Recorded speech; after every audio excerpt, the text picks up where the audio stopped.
Students, आज हम BEd second year का paper number 9 language across the curriculum क्या है स्टूडेंट की पाठ्यक्रम के तहत भाषा, जिसके अंदर आज हमारा लेक्चर नंबर है 12।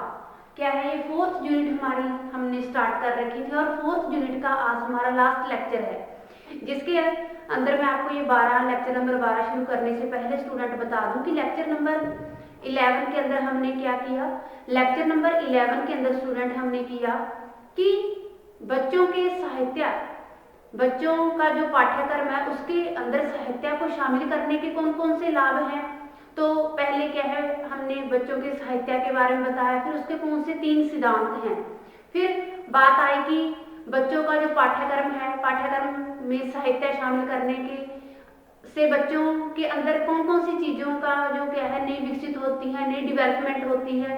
फिर हमने हमारा अगला इसी के अंदर टॉपिक जो क्या है पॉइंट क्लियर किया कि जो बाल साहित्य है और बाल साहित्य के अंदर जो साहित्य है उसको ऐड करने से कौन कौन से लाभ हैं। तो आज लेक्चर नंबर 12 के अंदर स्टूडेंट हम करने जा रहे हैं कि समावेशी कक्षा की विशेषताएं बताओ। समावेशी कक्षा किस प्रकार कक्षा में तैयार किया जा सकता है, कि इसके अंदर ये स्टूडेंट हमारा लास्ट टॉपिक बनता है कि जो सामाजिक न्याय है, लिंग विभिन्नता है, व्यक्तिगत विभिन्नता व समावेशी वातावरण के संदर्भ में जो कक्षा का व्यवहार है वो कैसा होना चाहिए। तो पहले स्टूडेंट मैं आपको बताऊंगी कि जो समावेशी कक्षा है या समावेशी, हम बोलेंगे कि समावेशी शिक्षा के अंदर, समावेशी वातावरण के अंदर कौन कौन सी चीजें इंक्लूड होती हैं। तो हम इसी पॉइंट के ऊपर डिस्कशन करते हैं स्टूडेंट की जो समावेशी शिक्षा का मतलब है कि सभी को समाविष्ट करने से है। इसके अंदर अगर हम सभी को समाविष्ट करने से हमारा मतलब है जो हमारे देश के अंदर विकलांगता है उसको क्या है हमने अनदेखा नहीं करना, उसे भी स्वीकार करना है और सभी शैक्षिक आवश्यकताओं वाले विद्यार्थियों को शिक्षा के क्षेत्र के अंदर विद्यालय में प्रवेश करने से रोका ना जाए। और इसके अंदर स्टूडेंट आ जाता है कि अगर बच्चे फेल नहीं होते तो वो क्या है विद्यालय की असफलता को भी नहीं दर्शाते। और समावेशी कक्षा के अंदर व्यक्तिगत विभिन्नता पर भी बल दिया जाता है, व्यक्तिगत विभिन्नता को भी दर्शाया जाता है। इसमें जो बालक हैं या आप लगाओ किसी भी एज के बालक आ जाते हैं उसको उनके अधिकारों से जागरूक करवाया जाता है, जो उनके अधिकारों के प्रति जो उनकी त्रुटियां हैं उन्हें भी क्या है सामने रखा जाता है। कुल मिलाकर इसके अंदर स्टूडेंट ये बात आती है कि जब जो समावेशी वातावरण है, समावेशी कक्षा है, उसके अंदर बच्चे को भौतिक, सामाजिक, आर्थिक वातावरण, चाहे आप लगा लो कि भौतिक, सामाजिक, नैतिक वातावरण प्रदान करके उन्हें हर एंगल से हर सुविधा प्रोवाइड करवाई जाती है और उनके अंदर मोरल एजुकेशन है उनसे संबंधित भी ज्ञान दिया जाता है। आप जो समावेशन है, समावेशी वातावरण है, उसके अंदर जैसे मैंने बताया कि व्यक्तिगत विभिन्नता पर भी बल दिया जाता है और समावेशन न केवल विकलांगों तक सीमित नहीं है बल्कि इसके अंदर हर बिरादरी के, हर कैटेगरी के बच्चे सभी क्या है शामिल होते हैं और इसके अंदर बच्चों को उनके अधिकारों के बारे में जागरूक करवाया जाता है, उनके जो अधिकारों के प्रति जो त्रुटियां हैं, जो भी कमियां हैं, कमियों पेशियों के प्रति जागरूक करवा के उन कमियों को क्या है दूर किया जाता है और उनके रास्ते के अंदर जो भी बाधाएं आती हैं उन बाधाओं को दूर करके हर समस्या से उन्हें क्या है रहित करवाया जाता है। कोई भी उनके रास्ते के अंदर कोई भी समस्या आ रही है, कोई भी और रुकावट पैदा हो रही है, अगर उनकी समझ में नहीं आ रहा तो इस प्रकार का वातावरण उन्हें प्रोवाइड करवाया जाता है ताकि वो हर जो समस्या का सलूशन आसानी से निकाल सके और जो इस समावेशी वातावरण के अंदर उन्हें इस चीज के प्रति भी जागरूक करवाया जाता है कि जो भी कक्षा के अंदर जितने भी विद्यार्थी हैं सभी से मिलजुल कर रहें और एक भाईचारे की भावना उनके अंदर विकसित होती है और वह सुख दुख के अंदर और किसी भी समस्या का सलूशन कैसे करना है उसका समाधान करने के लिए वो अकेले नहीं बल्कि भाईचारे की भावना अगर उनके अंदर उत्पन्न होगी, क्लास के अंदर, कक्षा के अंदर वो मिलजुल कर रहेंगे तो इस प्रकार क्या है ऐसा वातावरण उन्हें प्रोवाइड करवाया जाता है ताकि वो आपस के अंदर मिलजुल कर रहें और उनके अंदर जो व्यक्तिगत विभिन्नताएं हैं, जो क्या है उनकी सोच के अंदर कई बार ऐसे थिंकिंग उनके अंदर आ जाती है कि वो कैटेगरी के वर्ग के हिसाब से भी उन्हें डिवाइड करना चाहिए, उनके प्रति सोचना स्टार्ट कर देते हैं। तो इन सभी जो समस्याएं हैं, इन समस्याओं को, और जो ऐसी सोच रखते हैं विद्यार्थी या ऐसा कोई भी व्यक्ति सोच रखता है, तो इन सोच जो ऐसी सोच है उसको दूर करके ऐसा वातावरण उन्हें दिया जाता है ताकि वो किसी भी समस्या का अच्छे से हल निकाल सके और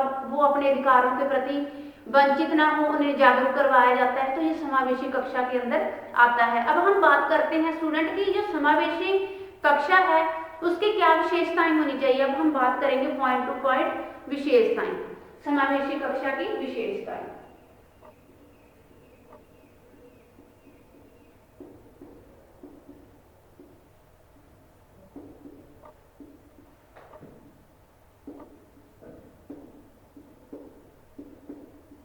समावेशी कक्षा की हम स्टूडेंट विशेषताएं करते हैं, जिसे क्या है हम पॉइंट टू पॉइंट ही क्लियर करेंगे।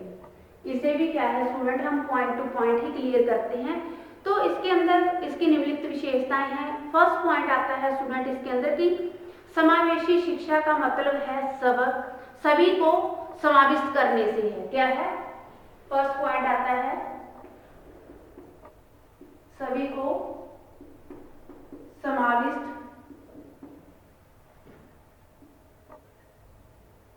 करने से है।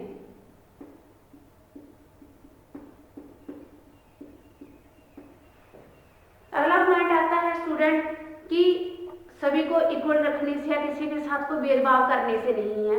अगला पॉइंट आता है स्टूडेंट की विकलांगता एक सामाजिक जिम्मेवारी है, इसे स्वीकार करना चाहिए। क्या है विकलांगता। सेकंड पॉइंट है स्टूडेंट इसके अंदर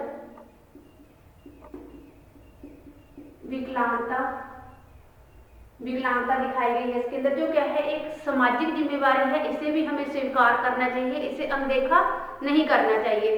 थर्ड पॉइंट आता है स्टूडेंट की सभी विशेष शैक्षिक आवश्यकता वाले विद्यार्थियों को विद्यालय में प्रवेश क्या है पाने के लिए किसी भी तरह का रोकने का प्रयत्न नहीं करना चाहिए, बल्कि कोई भी जो कैटेगरी के बच्चे हैं उन्हें कक्षा के अंदर प्रवेश करने के लिए रोकने की बजाय आगे आने के लिए क्या है प्रोत्साहित करना चाहिए। अगला पॉइंट आता है स्टूडेंट इसके अंदर कि बच्चे फेल नहीं होते। इससे क्या है इससे जब फेल नहीं होते तो केवल वो वे केवल स्कूल की असफलता को दर्शाते हैं। फोर्थ पॉइंट आता है स्टूडेंट कि समावेशी कक्षा में व्यक्तिगत विभिन्नता पर ध्यान दिया जाता है। क्या है स्टूडेंट इसके अंदर व्यक्तिगत विभिन्नता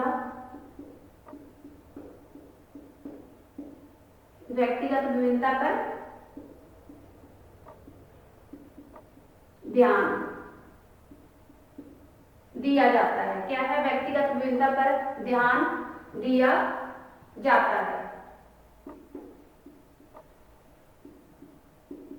अगला पॉइंट हम स्टूडेंट ये भी ऐड कर सकते हैं कि समावेशन केवल विकलांग लोगों तक ही सीमित नहीं है। इसका अर्थ है कि बच्चों का जो बहिष्कार हो रहा है उसे नहीं होना देना चाहिए। अगला पॉइंट आता है कि समावेशी कक्षा में मानवीय अधिकार सिखाए जाते हैं। क्या है जी मानवीय अधिकार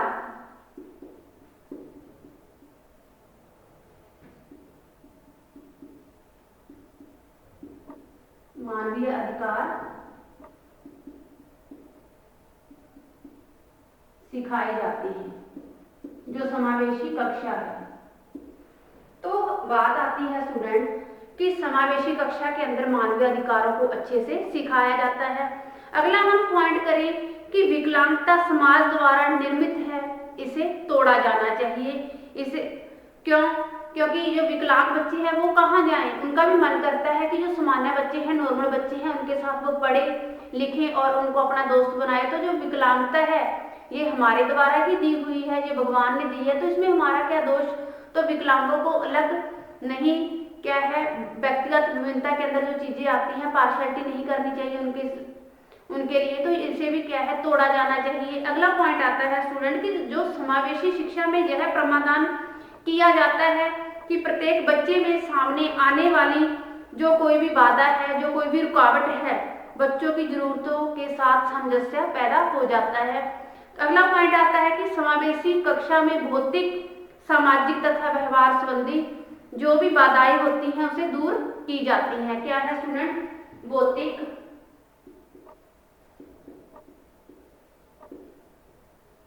सामाजिक व व्यवहारिक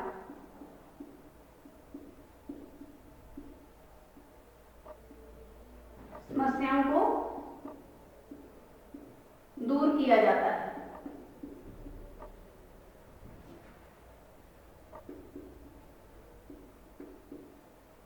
दूर स्टूडेंट क्या है, दूर किया जाता है।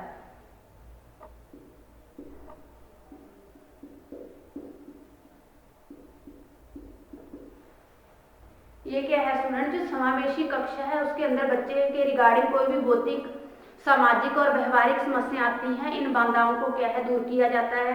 अगला पॉइंट स्टूडेंट इसके अंदर हम ऐड कर सकते हैं कि शिक्षण के सभी अच्छे व्यवहार समावेशन के व्यवहार हैं। अगला पॉइंट आता है कि साथ मिलकर पढ़ना प्रत्येक बच्चे के लिए लाभदायक होता है। समावेशी कक्षा में बच्चों की कमियों को नहीं बल्कि उनकी योग्यताओं को भी देखा जाता है। उनकी कमियों के सुधार करने के साथ साथ उनके अंदर जो टैलेंट है, जो उनके अंदर योग्यताएं हैं, उन्हें उभारने का भी पूरा मौका दिया जाता है, उन्हें भी आगे लेकर आने का पूरा समावेशी कक्षा के अंदर, समावेशी वातावरण के अंदर पूरा हर स्टूडेंट को मौका दिया जाता है। अगला हम पॉइंट इसी के अंदर क्लियर करते हैं स्टूडेंट की स्कूल में समावेशन की नीति लागू करना।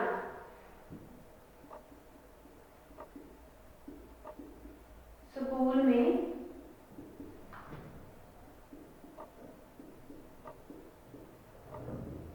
समावेशन की नीति लागू करना। अब हम स्टूडेंट इस पॉइंट को क्लियर करते हैं, स्कूल के अंदर जो समावेशन नीति को लागू करना है उसके पीछे क्या पर्पस है बच्चों के लिए, कि हमारे देश में समावेशन नीति हर स्कूल और हर शिक्षा व्यवस्था में व्यापक रूप से लागू किए जाने की व्यवस्था है या आवश्यकता है। बच्चे के जीवन के अंदर हर क्षेत्र में, स्कूल में हो चाहे वो बाहर, सभी बच्चों की भागीदारी सुनिश्चित किए जानी बहुत जरूरी है। इसके अंदर जरूरी नहीं है स्टूडेंट कि वही बच्चे उभर कर आए जिनके अंदर हर एंगल से सारे टैलेंट हैं। कई बार बच्चे वही सामने आते हैं, टीचर की नजरों के अंदर भी बच्चे आते हैं कि ये कार्य क्या हर कार्य कर सकता है, तो उन जो स्टूडेंट्स हैं, जो वो बालक हैं, उन बालकों को भी मौका दिया जाए जो क्या है हर एंगल से पीछे हैं, उनको आगे लेकर आने का मौका दिया जाए। इस प्रकार स्कूलों को ऐसे केंद्र बनाए जाने की आवश्यकता है जहां बच्चों को जीवन की तैयारी करवाई जाए और ऐसा सुनिश्चित किया जाए कि बच्चे, खासकर शारीरिक तथा मानसिक रूप से असमर्थ बच्चों, समाज में आश्रय पर जिए जाने वाले बच्चों, कठिन परिस्थितियों में जीने वाले बच्चों के लिए शिक्षा संपूर्ण परिस्थितियों के अंदर दी जानी चाहिए। इसके अंदर ऐसे बच्चों के लिए क्या है फैसिलिटीज दी जानी चाहिए जो क्या है गरीबी के कारण चाहे और निर्धनता के कारण वो पिछड़े जा रहे हैं, तो हर एंगल से उन बच्चों को उबार कर क्या है सामने लेकर आने की व्यवस्था हर परिस्थितियों के अंदर की जानी चाहिए। तो जो स्कूल में समावेशन नीति को लागू करना है, इसका स्टूडेंट हम यही मतलब समझेंगे कि जो ओवरऑल सारे बच्चे आते हैं, इसके अंदर क्या है एवरेज आते हैं, सामान्य आते हैं स्टूडेंट, जब बिल्कुल मंद आते हैं तो उनको आगे लेकर आने के लिए हर संभव प्रयास किया जाना चाहिए। अब हम बात करते हैं स्टूडेंट की समावेशी वातावरण बनाने के कदम, कि समावेशी वातावरण है वो कैसे बनाया जाए, हम बात करते हैं।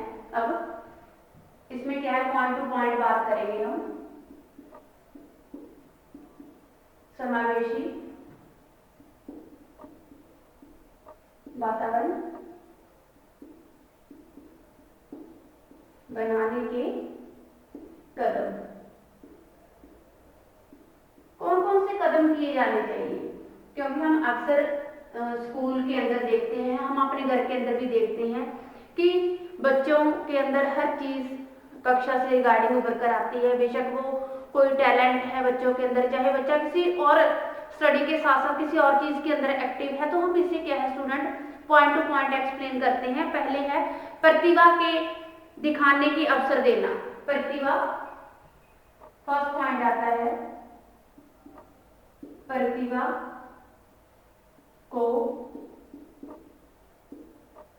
दिखाने के अवसर देना।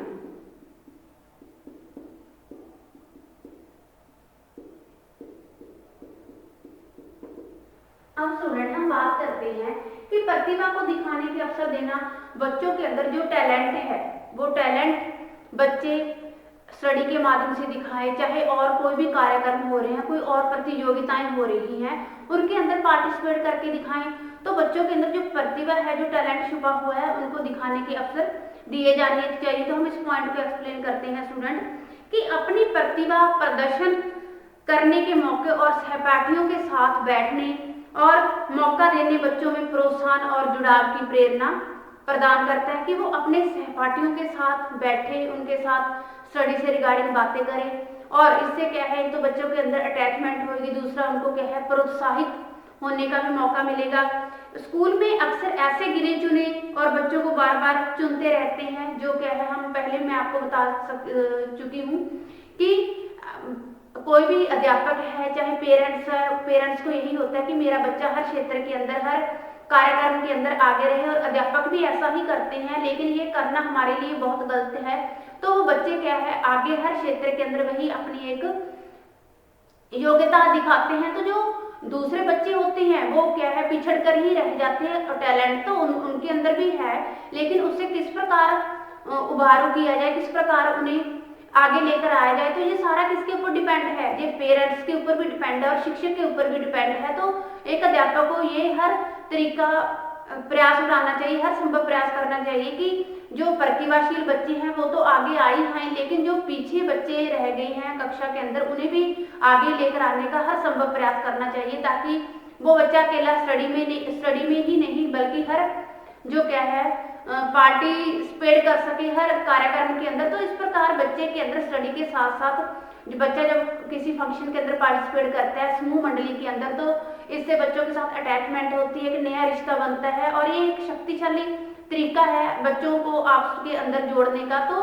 जो प्रतिभा दिखाने के लिए हर बच्चे को संभव प्रयास करने चाहिए। किसके द्वारा हो सकता है, हर बच्चे को, चाहे वो अकेला स्टडी के अंदर ही नहीं, दूसरे किसी चीज के अंदर भी क्या है बहुत अधिक एक्टिव है, लेकिन उसे मौका नहीं मिल रहा कि वो अपना जो टैलेंट है कैसे दूसरों के सामने दिखाए। कई बार तो वो किसी न किसी कारण करके वो पीछे ही पिछड़ जाते हैं। तो टीचर को हर संभव प्रयास करना चाहिए उन्हें आगे लेकर आने का। तो अपनी प्रतिभा दिखाने के लिए एक प्रतिभाशील बालक के साथ साथ दूसरे बालकों का भी पूरा हक बनता है कि वो हर एंगल पर अपनी टैलेंट दूसरों को दिखाए। अगला पॉइंट आता है कि कक्षा में चर्चा करना।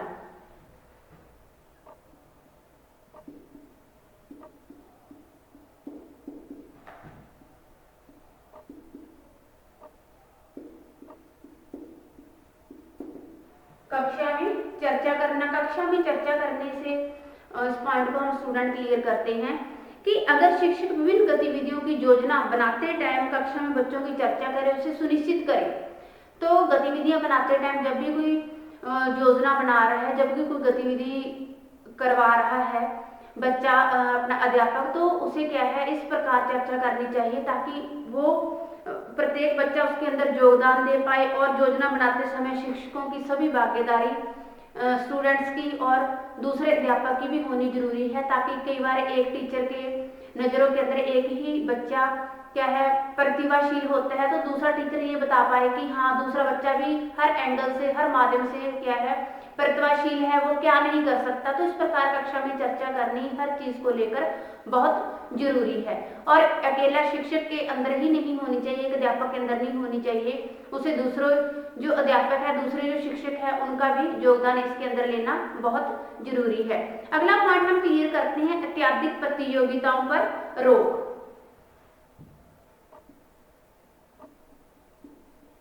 अत्यधिक प्रतियोगिताओं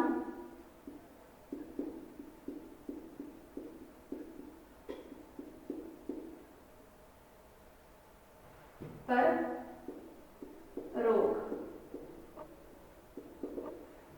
अत्यधिक प्रतियोगिताओं पर रोक कैसे? कई बार हर स्कूल के अंदर स्टूडेंट ऐसा होता है कि दिन दिन क्या है हफ्ते के अंदर, महीने के अंदर ऐसे कार्यक्रम होते हैं कि बच्चा उसके अंदर ही उलझ कर रह जाता है। तो जैसे कई बार हर स्कूल के अंदर खंड डिवाइड किए होते हैं, विभाजित किए होते हैं। खंड का मतलब है स्टूडेंट कि अलग अलग ग्रुप होते हैं, जो हाउस जिसे हम बोल देते हैं। तो वो अपने हाउस को ऊपर रखने रखने के लिए, ऊपर हर जगह पर फर्स्ट लेकर आने के लिए क्या है, प्रयत्न करता है। अपनी एक प्रतिभा, जो भी उसके अंदर टैलेंट है, वो अपने हाउस को आगे लेकर आता है, और वो क्या है, अपने हाउस की जो जिम्मेवारियां होती हैं, कोई भी कार्य होता है, उसको उसके प्रति उसकी एक निष्ठा होती है और ईमानदारी से उसके अंदर कार्य करता है। वो तो क्या है, स्टडी के क्षेत्र के अंदर वो पिछड़ता जाता है। तो अकेला हाउस के प्रति ही नहीं उसकी जिम्मेवारी है, स्टडी भी उसके लिए एक मैटर करती है, स्टडी भी उसके लिए बहुत जरूरी है। तो दिन ब दिन जो कक्षा के अंदर जो भी कोई प्रतियोगिताएं हो रही हैं, तो वो क्या है, छिमाही और वार्षिक होनी चाहिए, ताकि बच्चा स्टडी को भी गेन करे और अपने समूह के साथ भी जुड़ा रहे। ये नहीं है कि वो स्टडी को इग्नोर करके जो उसके अंदर टैलेंट है वो अपने हाउस के प्रति ही निभाता रहे, अपने हाउस के प्रति ही वो एक जिम्मेवारियां चाहे निष्ठा से काम करता रहे, वो भी जरूरी है। लेकिन जो शिक्षा है, शिक्षा के साथ जुड़ा रहना भी उसके भविष्य के लिए बहुत जरूरी है। तो इस प्रकार जो अत्याधिक प्रतियोगिताएं हैं स्कूलों के अंदर, विद्यालयों के अंदर, उस पर भी रोक लगानी चाहिए। अगला पॉइंट आता है कि बच्चों की संज्ञानात्मक उपलब्धता के आधार पर वर्गीकरण पर रोक।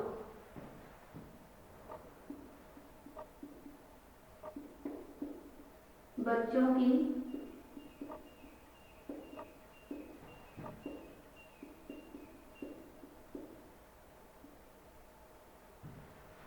की संज्ञानात्मक उपलब्धता के आधार पर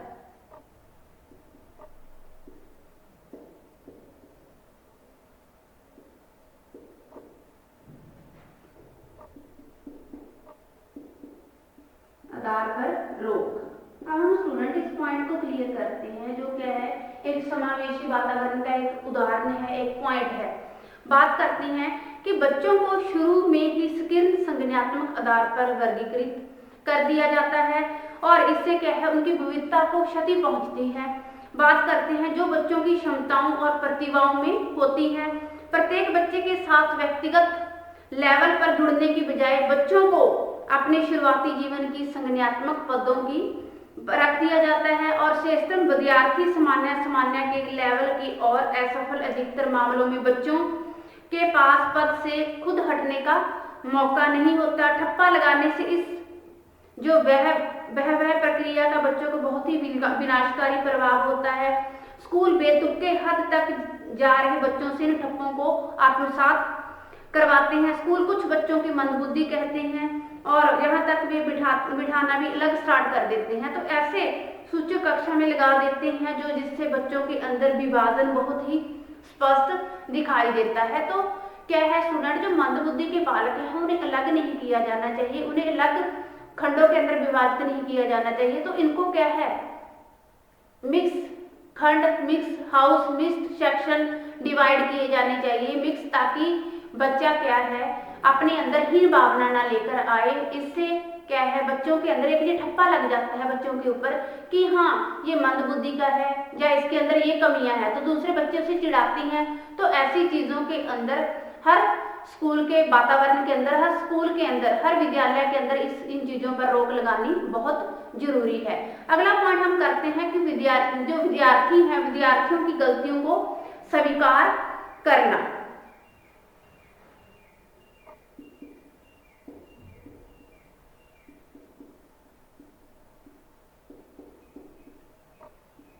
विद्यार्थियों की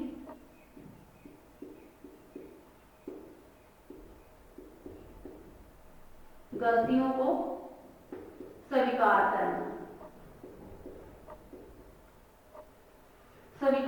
हम स्टूडेंट बात करते हैं, जब स्टार्टिंग से कई पेरेंट्स ऐसे होते हैं कि शुरू से ही उनके ऊपर बर्डन डाल देते हैं कि आपने फर्स्ट पोजीशन लेनी है, इतने अच्छे मार्क्स लेकर पास होना है।